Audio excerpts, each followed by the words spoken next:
17. She's going to be starting reading at verse 11. Today we want to talk about the power of thankfulness.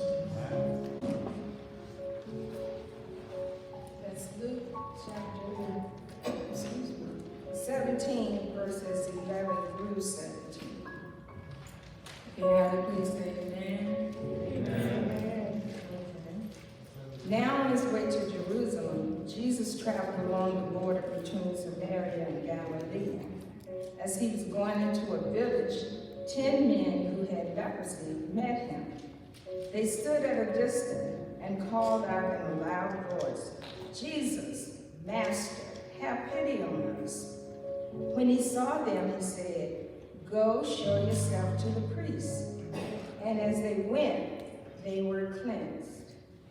One of them, when he saw he was healed, came back, praising God in a loud voice. He threw himself at Jesus' feet and thanked him, and he was a Samaritan. Jesus asked, "Were not all 10 cleansed? Where are the other 9? God's word. They stood at a distance, shouting, "Jesus, Master, have pity on us." Jesus saw them and said to them, "Go, let the priests examine you." On the way, they were made clean. When one of them saw that he was healed, he came back praising God in a loud voice. He threw himself to the ground at Jesus' feet and thanked him. The man was a Samaritan. Jesus spoke up. There were 10 who were healed. Where are the other 9? Why is this foreigner the only one who came back to give thanks to God?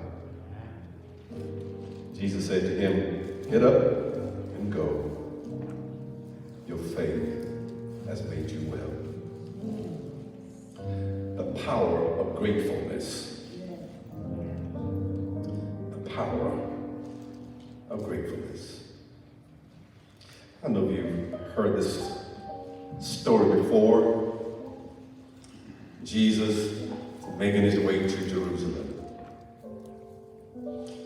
And he nears Samaria, and there are 10 lepers found him. I don't know how they found him, but they heard that perhaps that he was coming by. Don't know whether or not they knew Jesus. Jesus was making his way to Jerusalem. And there on the border, Jerusalem, Samaria, and Galilee. Most of us have heard at least a little bit about leprosy. It's called Hansen's disease. Hansen's disease has been around for thousands of years. It wasn't until 1940s that a treatment was found. It wasn't until the 1970s that a cure was found and put into widespread use. So we really don't have to worry about leprosy or Hansen's disease being an issue any longer. But leprosy during the time of Jesus was different. When Jesus walked among the earth, the disease they had was probably not Hansen's disease. As a matter of fact, it was a terrible disease, and what we do know is that it was a dreadful skin condition that had no cure. So it's sort of like what I have. Huh, preacher? I have what's called eczema. And the doctors told me a lot of times, there's nothing we can do for your eczema except give you some tropical cream. My father had it. So I inherited this skin issue, but it's not an issue. It's like crazy times. Comes a problem. And maybe this is what the lepers had just some skin disease. The lepers of Jesus' day, however, were the living dead. What you mean, preacher? No one could touch them or go near them. They weren't just sick, they were cast out. Preach, man. They were ritually unclean. So they couldn't even go to worship. And the amazing thing, as I was reading about this, Brother Harris, when they walked among the people, they had to ring a bell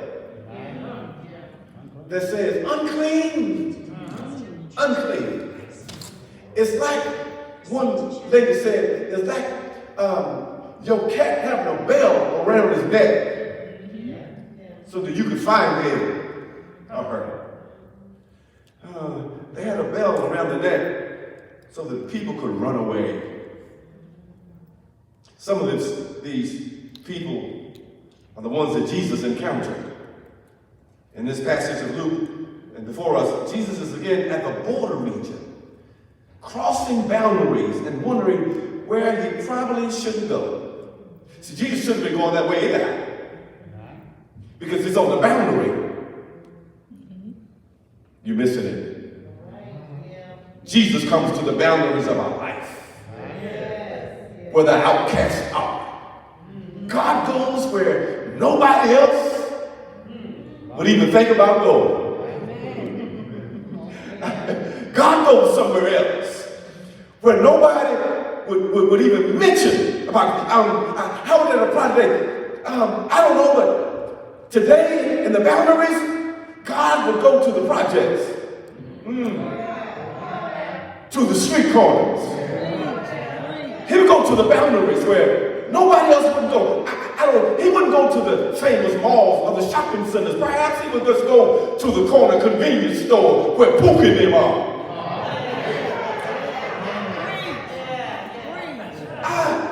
You know, the corner convenience store on 25th and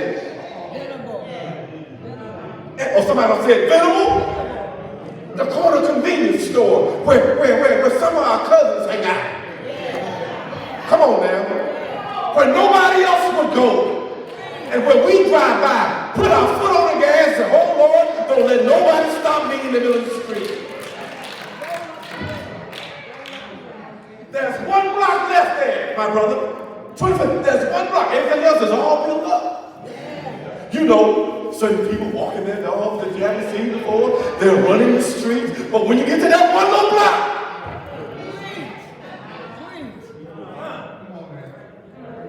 everything stops.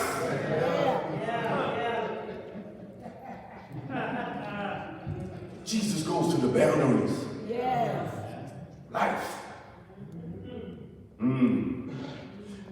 He's in the regions of time and again healing people with whom had no business he had interacted. And this time he runs into a group of 10. These 10 lepers, unclean and outcast, they approach him with a plea of healing, but also kept their distance. They kept their distance, trained by their good experience to expect little from those around them. Not surprisingly, the lepers called out to Jesus, "Have mercy on them." And Jesus responded by telling them, "Could you go and show themselves to the priest?" Now let's understand the background of this. The background information that we need to know and understand is in Leviticus 14. If someone was ever cured of leprosy, they could gain readmission to the temple and to rest of society. They had to go to the priest to be examined and ritually purified. I find it interesting that the same folk who put them out of the church were the same folk who had to accept them. Y'all missed that. The same folk who put them out for being ritually unclean. Jesus says, go back to the place that put you out. The priest was certified that they were clean. And Jesus told the 10 lepers to go and do this and show yourself to the priest. And they went and were made themselves to clean. Those diseased places in their bodies were now gone. They looked at their skin. Not just your body, but their whole life was now healed. What does that mean? Life would begin again for them. They could go back to their families. They could go back to their functions. They could go back for gainful employment. They could lose the bell from around their neck. People would not have to be weary of them. As a matter of fact, they could even go back to attend worship. Yes. Yes, Anybody been there? In life, where you messed up from the floor, and the folk in church knew. Come on now. And you were out there, but somehow God has done a marvelous thing in your life, and God says, go back to the place. Go back to your family. Go back to your job. Go back to your loved one. God has given you a brand new start. I may not have been on the street corner, but I can tell you, God has given me a brand new start in my life. He started things over. The old things are behind me, and the new things are before me. And the songs that God has given me a brand new life. I stepped out to a brand new life. My hands look new. My feet look new. My walk looks new. I talk sounds different. God gives us a brand new life. I don't want to talk about that. I didn't come here to talk about that this morning. What you mean? Only one turned back. What surprises Jesus is that he's the only one to say, thank you. We don't know why others didn't turn back, but let's not be critical of them because they did what Jesus told them to do. He's a Samaritan, mixed religion, all messed up, his faith. He turns back. Two things. The first thing is 1 of 10 turn back. 1 of 10 turn back. I'm not a mathematician, but that says 10%. Maybe only 10% of the time we're even grateful for what God has done for us. Ooh! Perhaps this has a meaning that only 10% of the time, when God makes a way out of no way, that we're grateful. Perhaps only 10% of the time that we can truly stop and say, thank you. How many times do we fail to say, thank you? See, the second thing is this. Remember that this Samaritan is poor. Has nothing. The other 9 were perhaps of the faith. Perhaps those with the least are always the most grateful.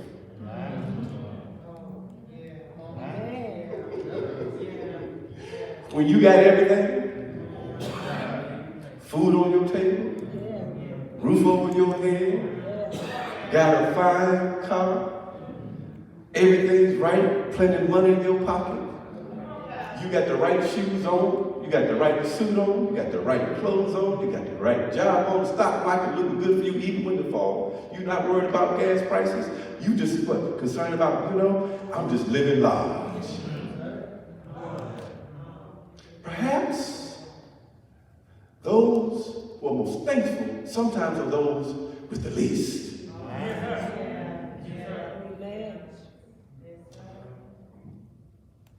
I don't listen to Cat Williams, but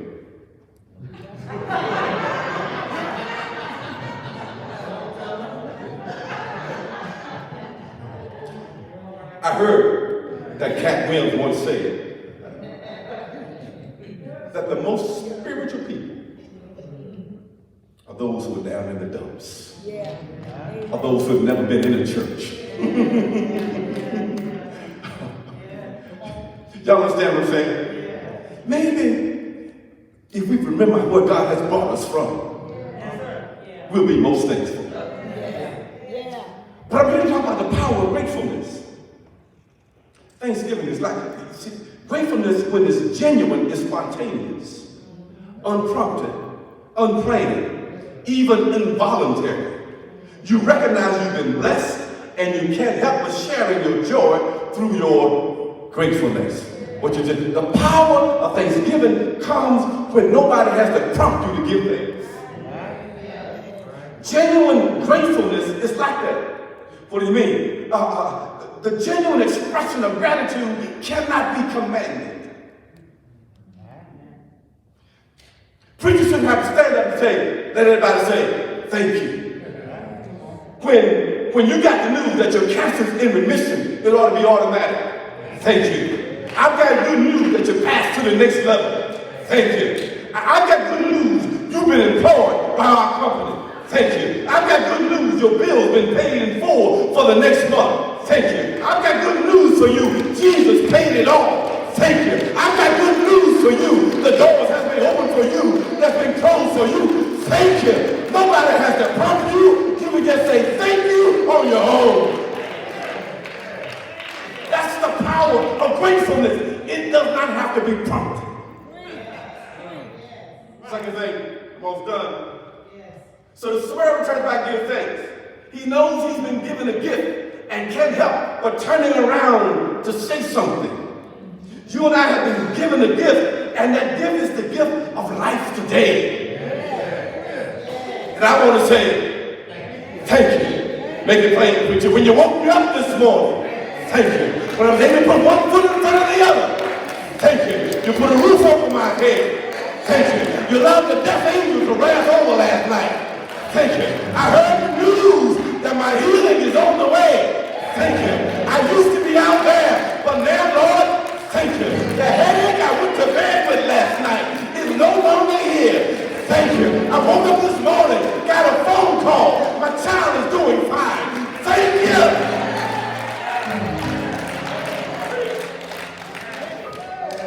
It's a gift. Life is a gift. You and I don't deserve to be here. It's a gift. Has God ever given you anything? And it's a gift. Man,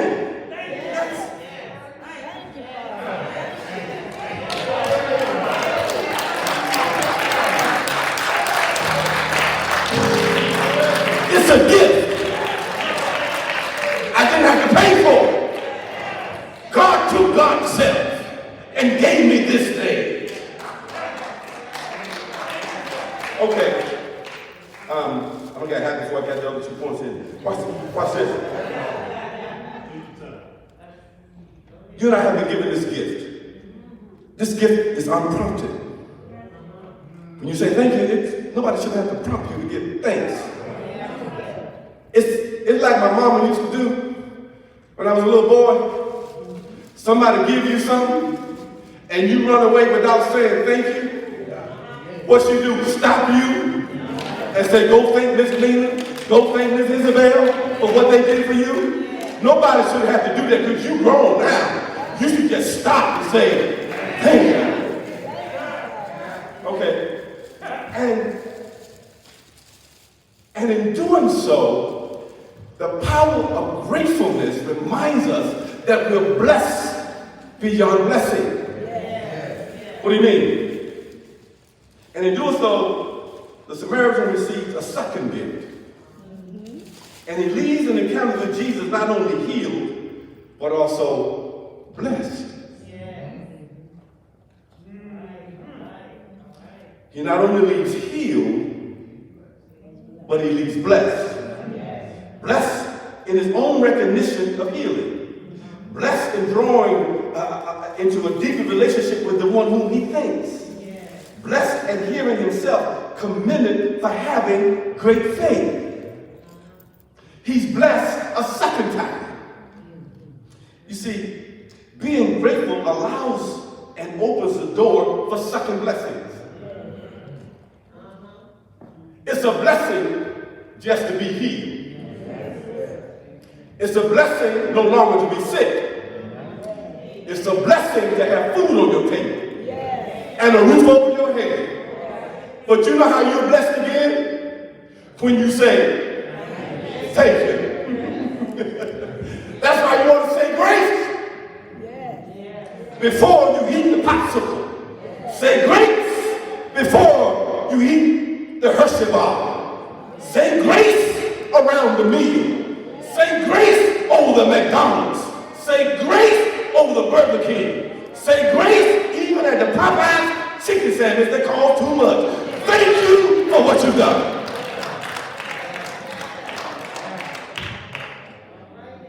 Why must you be saying great? Because I'm grateful to you to be able to pay for it. Oh, yeah. Some folk can't do what you do. Okay, here it is. It opens the door for second blessing. The one who turns back is different. He paused and took the time to really appreciate the blessing he had received. He took the time to pause and appreciate the blessing that he had received. May I get you today to pause and just to appreciate the blessings that you have.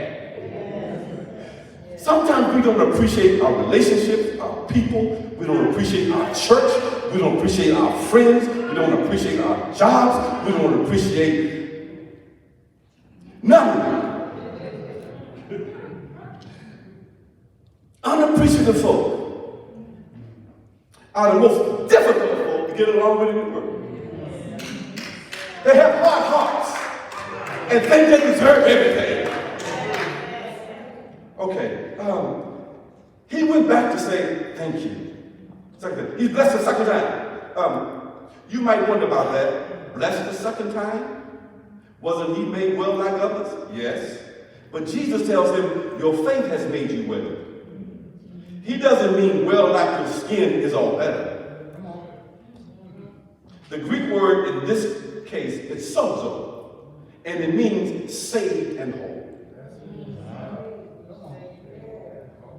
This man is now right in his body and his spirit. That means he's doubly blessed. I want to say to y'all, I'm doubly blessed. When I woke up this morning, saw the bright sun shine, and I said, thank you. I'm not only blessed to see it, but something on the inside made me feel real good. Something on the inside affirmed that I was giving thanks to the one who woke me up this morning. Something on the inside caused me to have a little tear in my eye. Something on the inside allowed me to give God glory all by myself. Something on the inside. It was not just my outward appearance, but my inward appearance. You see, that's why I look so good. Because God has blessed me to have what I have. Now, I'm not shouting because I have on what God have blessed me with. I'm shouting because I serve a God that's so good, so kind, so gracious, so wonderful, that I feel good on the inside.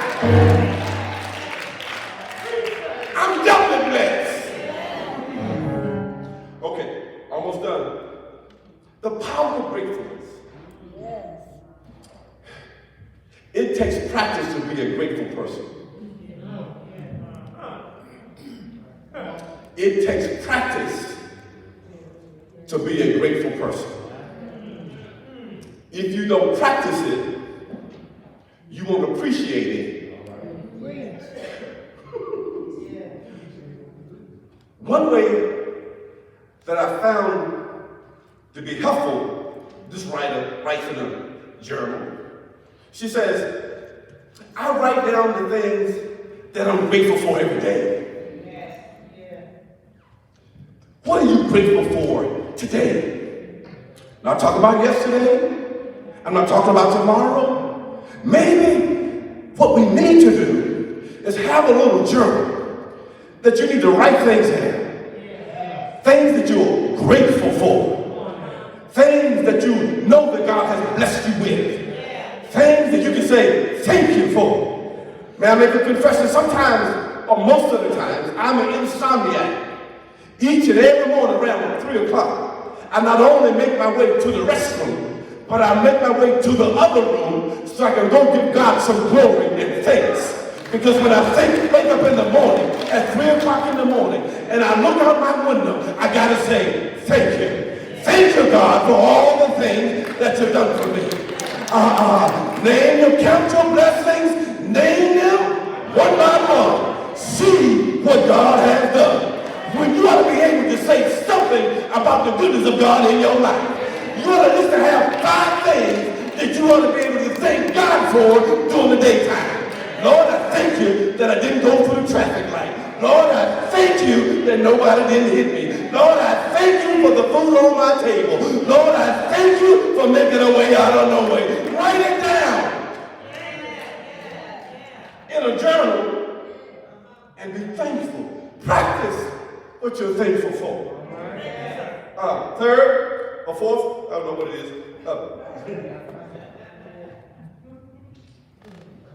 Thankfulness and gratefulness springs from perception. Our ability to recognize blessing and articulation. Giving expression, no matter how inadequate it may seem at the time, our gratitude for the blessing. And every time these two are combined, sight and word, make it plain, preacher, giving thanks actually grants a second blessing. Is that in scripture? Yes. As the man was walking along, he saw.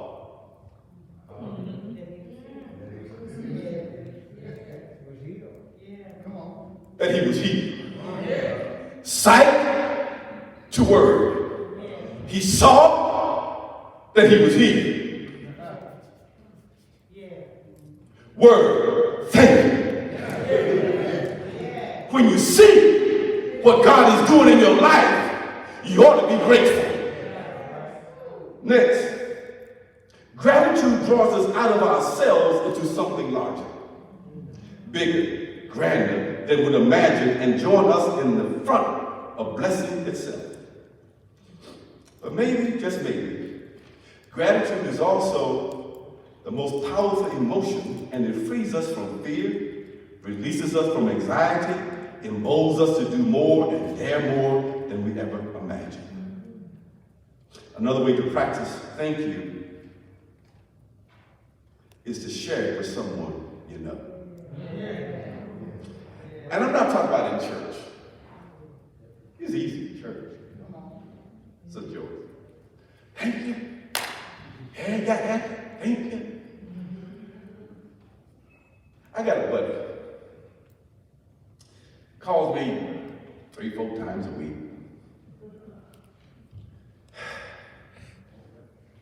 He'll talk 45 minutes.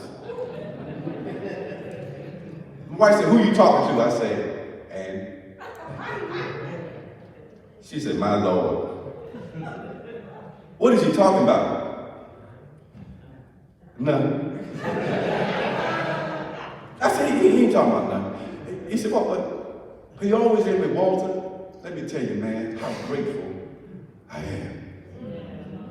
He says, "First of all, man, I love you." That's what you should tell somebody today. I love you. I love you. And he says, "Man, God has blessed me so much. I am truly thankful for what God has done." He says, "I never imagined." And this is at the end of every conversation. I know he's going to say, "I would never imagine that God would bless me the way that he has. And if you ever need anything, he says, "I'm serious, Walter, man, I love you, man." He said, "If you ever need anything, let me know." He says, "You know what? I say that because I know that you feel the same way about me." The person you tell that you love, show them. And if somebody tells you that they love you, you ought to love them back. because it's there. And that's the power of gratefulness. Finally, here it is, and I'm done. When you recognize the blessing, and as we come to share this homecoming meal, and I'm done. This time, this meal, we all ought to say, thank you. And in seeing and giving thanks, the original blessing is multiplied. You're blessed a second time. And that's the power of gratefulness. Last story. So, I'm always telling these stories about y'all, but I'm telling them to y'all, about y'all. I'm talking about Chicago Avenue. Yeah, I talk about y'all a lot, like y'all talk about me a lot. I don't have a hoop today. That's the message. I'm going to give you those things. I'm going to get back to it. So those things are gratefulness. What is unprompted. The power of gratefulness is that it's not commanded. The power of gratefulness is that it always comes from those who are most appreciative. The power of gratefulness is that you must practice it. The power of gratefulness comes when you share with somebody else. The power of gratefulness comes when we sit down and recognize those around us who we love. The power of gratefulness is spontaneous and not only heals you, but it changes your life. Preacher, make your sermon live. I said, talk about y'all. I talk about y'all. March 2020. Dr. Alonzo Lawrence, a friend of mine from Moore Street, called me up. Well, he and I were talking about something because he was going through something himself. Oh, I know what it was. We were preparing for the ministry, something at his church. I was coming to preach for him. And he says, Walter, what's going on? I said, man, I got to tell you. And I said, I've been called to pastor Chicago Avenue Baptist Church. And he said, where? He said, Chicago? He said, oh, okay. He says, now, how do you feel about that? How do you feel about going to Chicago Avenue Baptist Church? Nothing negative about the church. He says, well, how do you feel? He says, I know for a year you've been sitting around, you've been preaching everywhere, and this is the place that called you. I know that you applied other places, and they're still in the air. He said, how do you feel about going there? And I said, grateful.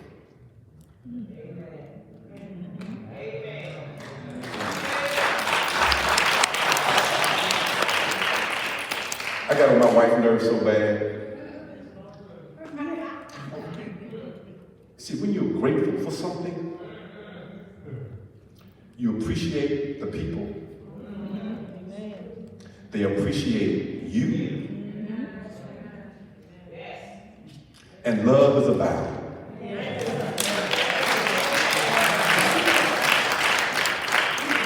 So what I want to say to you is thank you. Thank you. I know it's been 2 years. So what? Thank you. You ought to say it every day. Thank you. I love you. I appreciate you. I'm blessed by you and through you. Thank you.